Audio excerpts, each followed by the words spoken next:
Hi guys, Freddy here. Welcome back to the desktop for another rules breakdown. And this week I would like to present MegaTraveller, the 1987 role-playing game from Games Designers Workshop. Now, MegaTraveller uses the same task resolution system as Traveller 2300 AD, so there are going to be elements of this rules breakdown which are very similar to the one I did on that game fairly recently. But MegaTraveller has its own special rules which are different, especially the initiative system, which I think is a fairly interesting one. So let's have a look. Now I've discarded the box and the other rulebooks, as for this rules breakdown all we're going to need is the player's manual, as it covers everything we need just for the simple rules breakdown we're going to do. Now, as a sample character, if we turn to page 18, we can see that these pages had the creation of a sample character, Merchant Dr. James Anderson. And then we've got his stat block down here. Now this highlights one of the elements I really like of MegaTraveller, in that the attributes are marked off with this code. So he's Merchant 4th Officer Dr. James Anderson, 556 AC9. Now if I flick over to page 28, we can see what the attributes are here. So personal attributes are strength, dexterity, endurance, intelligence, education, and social standing. So these are listed in hexadecimal.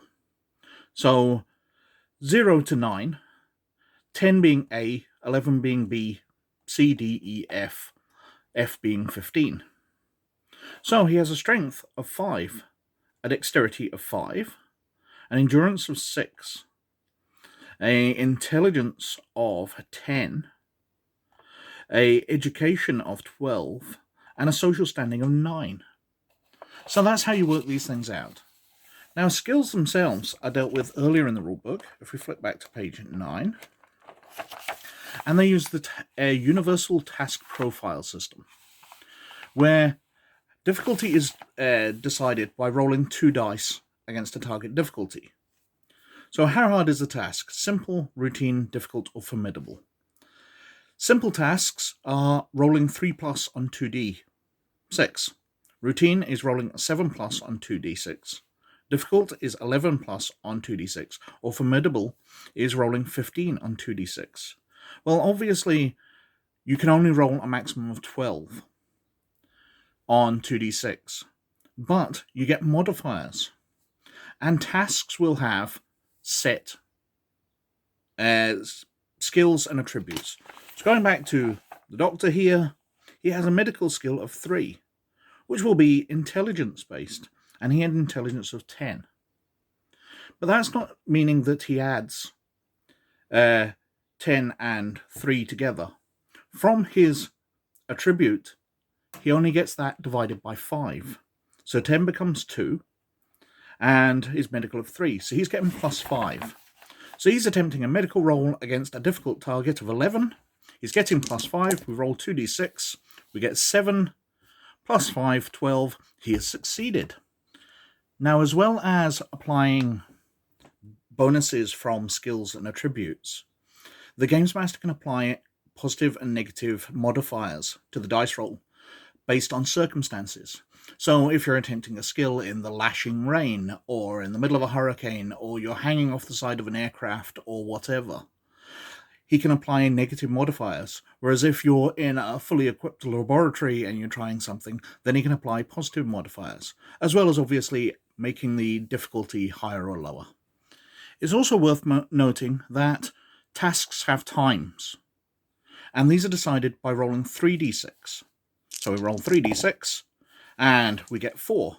So it's going to take 4 minutes, or 4 rounds, depending on the skill, as they all have their own individual times.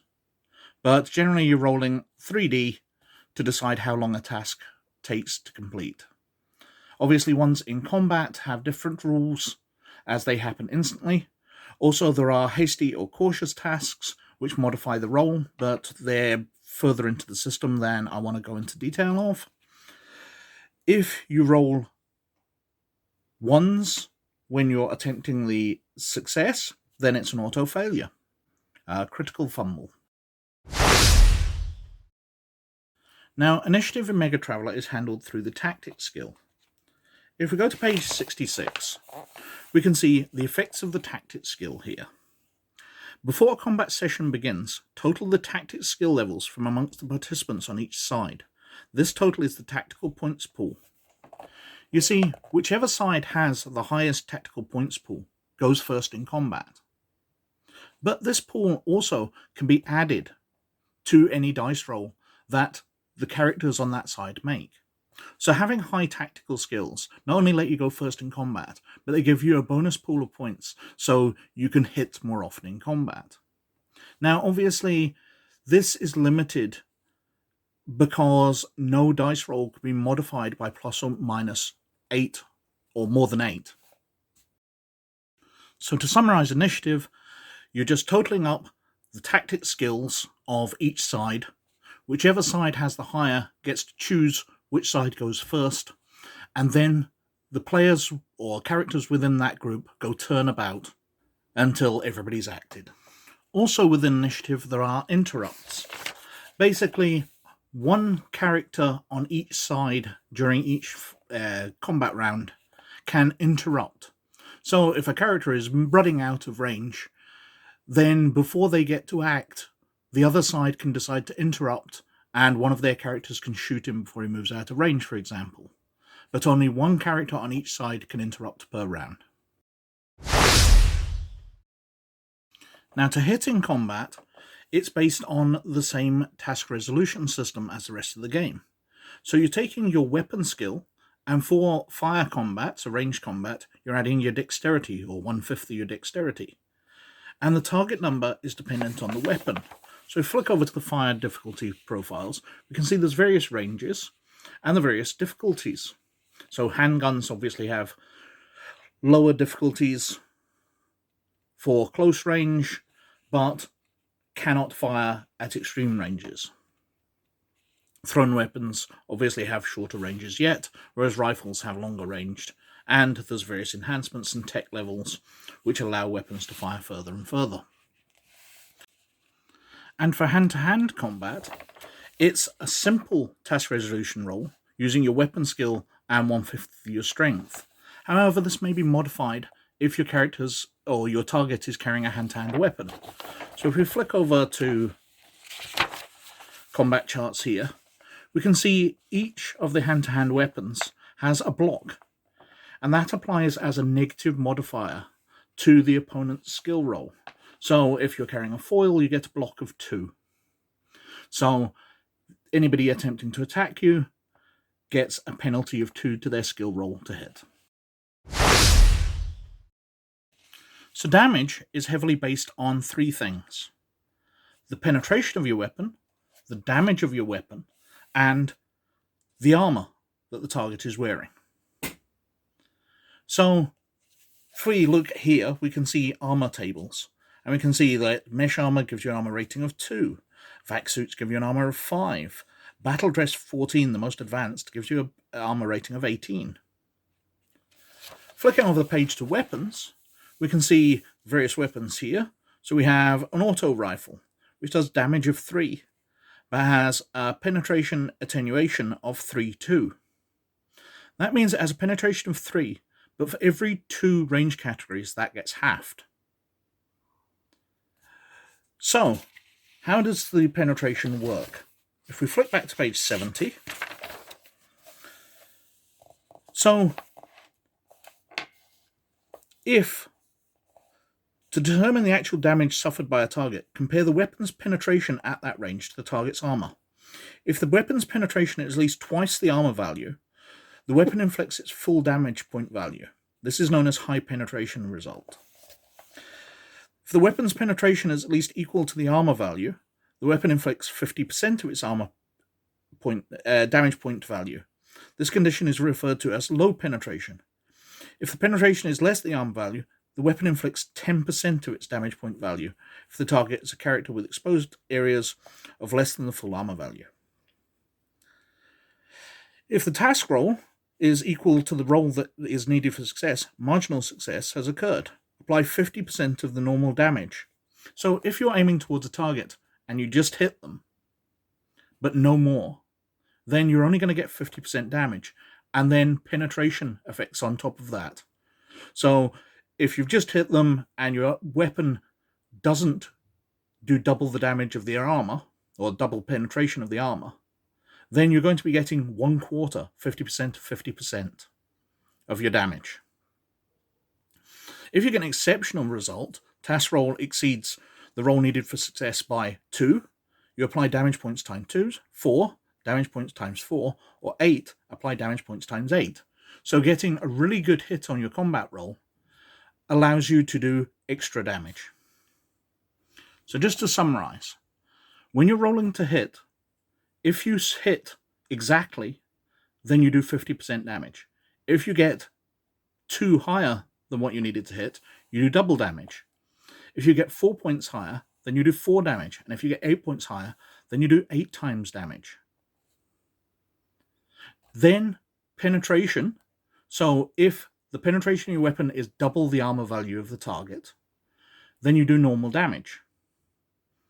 If it's higher or equal to the armor value, then you do 50%.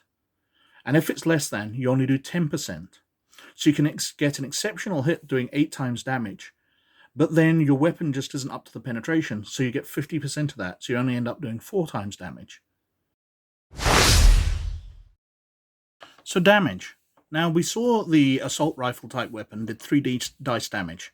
We'll ignore anything beyond that at the moment, all the bonuses and subtractions. We're doing 3 dice damage to the target. Now, health is based on the character's strength, dexterity, or endurance. And if you remember, the sample character we saw had 5 for each of those. We'll flip back to him on page 18. You can see he had 5, 5, 6. Sorry, his endurance was slightly higher. So he gets 3 dice damage done to him. Now he applies one of those dice to each stat that he wants to. So if he had one stat which was much higher, he could apply multiple dice to it. So he has a strength of 5 dice, and he loses 2 points of that from the first dice. He has a dexterity of 5 dice, and he loses 1 point of that. And he has 6 stamina, and he loses all 6 of that. Well, that means one of his stats has been reduced to 0, and he now has a moderate wound. But also his stats are lowered, so he is less effective in combat. So that's how damage in combat works, that as you get dice damage applied to you, so if a large weapon was doing 18 dice damage, you'll be applying them to your attributes before each one's rolled, and your stats are getting lowered. And as they get reduced to 0, and you become very ineffective in combat anyway, you go through superficial damage, a flesh wound. If one of your stats has been reduced to 0, you've got a moderate wound and a minorly damaged. If 2 are reduced to 0, you've got a serious wound, major damage. And all reduced to 0, death or destroyed. Now, advancement in MegaTraveller is based on observation. If we go to page 41. So, it explains how, by making an observation skill roll of difficult, while watching somebody perform the task successfully, somebody trained in it, or attempting it during play, you can gain 1 adventure tally for that skill. Now, you can only receive 1 adventure tally per session for any amount of skills, just 1 for all your different skills. You can only gain 2 adventure tallies per game year for each particular skill. So if you're trying to increase your rifle skill, you can either be practicing it or watching somebody better than you practice it to get adventure tallies. You then have to make a skill roll against a formidable difficulty, adding on the adventure tallies and your intelligence. And if you succeed, then you increase that skill by 1 point, and the adventure tallies are set back to 0 for it. So it's a bit of a complex system where you have to watch or practice a skill, you gain adventure tallies, you can only get 1 adventure tally per session, you can only get a maximum of 2 adventure tallies per year for a particular skill, and each session you can make 1 roll to increase and spend your adventure tallies. So that is MegaTraveller. I really do like the use of the tactics skill for initiative. I think that's really quite clever. And having a high tactics skill allowing you to add to combat skills during combat. It really gives advantage to the older characters you often get in the Traveller setting, people who have been through multiple tours and got massive skills, while physically being a bit frail through aging. You know, having an old admiral on your side planning everything out gives your group a massive advantage in combat, and I really do like that. The experience system I find a bit clunky, but I can see how it would work. But otherwise, I really do like MegaTraveller. It's one of the best versions of the Traveller setting. I feel that it started to lose things when you moved on to the new era. And Traveller D20 and things just don't feel like Traveller at all. But anyway, I think I've whittled on for quite long enough. Thank you very, very much for watching. Please like, subscribe and comment below, as it does me massive favours with the YouTube algorithm. But as always, most of all, you look after yourselves, and I'll catch you later. Bye now.